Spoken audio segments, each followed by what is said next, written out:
Hey, what's up guys, Hans here. I'm currently standing in my new property, which I have shown in previous videos. In this video, I will show you what I will do on my self-storage property, which I now set up, not fully. There's still a couple of containers missing, but I will take you through what I have to do on my new property in order to get my self-storage business going. What we're going to do today is we will fix one of these containers. I'll show you this here in a second, which needs some maintenance work. I will also get rid of some of the plants which are on this property. It just needs to be cleaned up a little bit overall. And then also a couple of other things. We might put a new roof on one of the other containers, which I will show you here also in a second. We will install a security camera in order to surveillance this whole property to make sure that nobody else is coming on this property who's not one of my renters, right? I also want to make sure that this is a very safe area.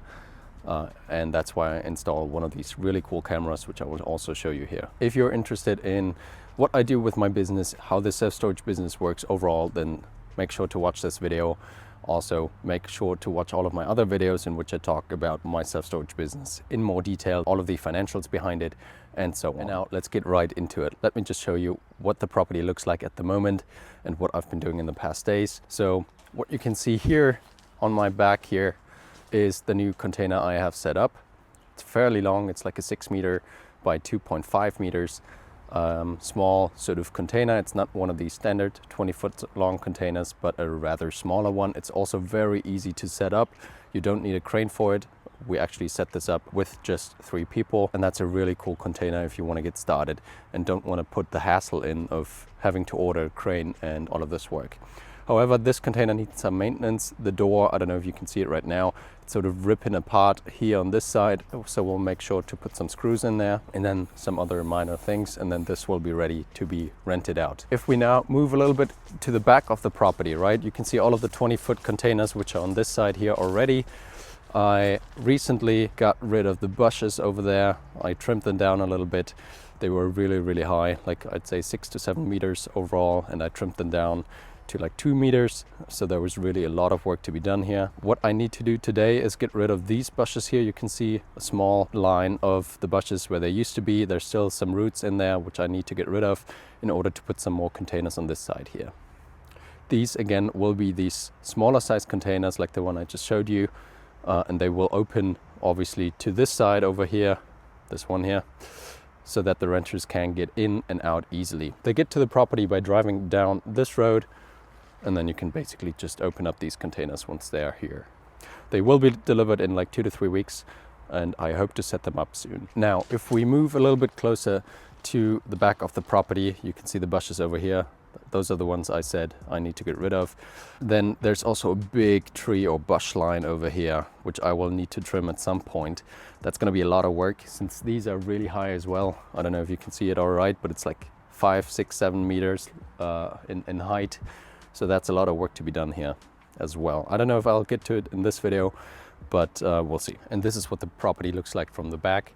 There's a lot of stuff still laying around, a lot of plants which I will have to get rid of. Also there's some bamboo stuff over here which I will need to get rid of so it doesn't expand all over the property, right? And then in the past days I also cleaned this property up a little bit, especially the back here.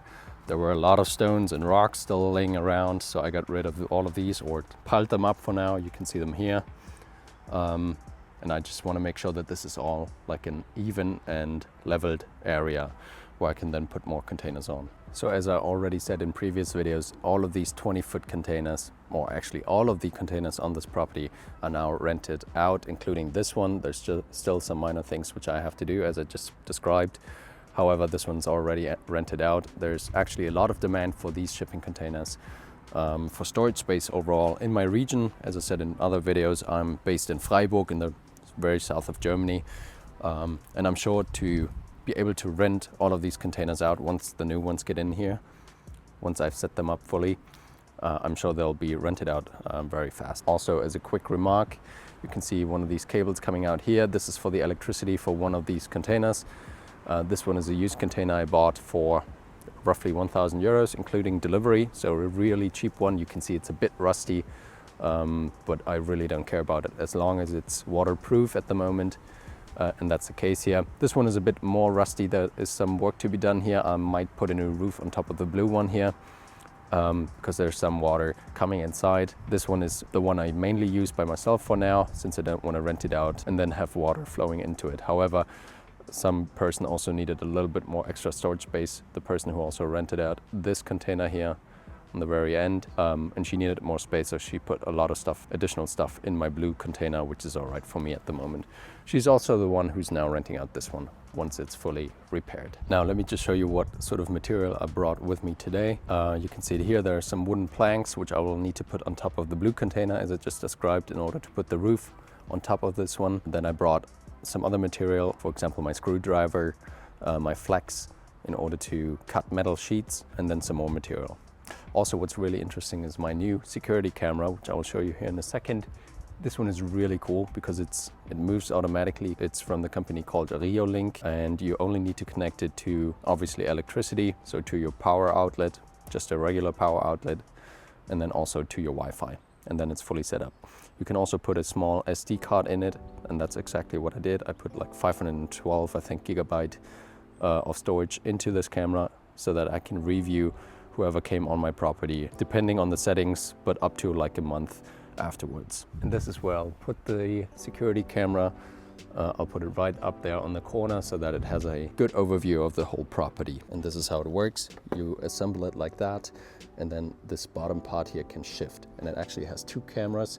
One camera which is able to zoom in on, let's say, a person moving onto the property, so you can see exactly what they do. And then the other camera is always also recording, which just provides another view or angle on the whole filming material and video. On top here you can set up the micro SD card, and then you just plug it in to your power outlet and connect it via Wi-Fi.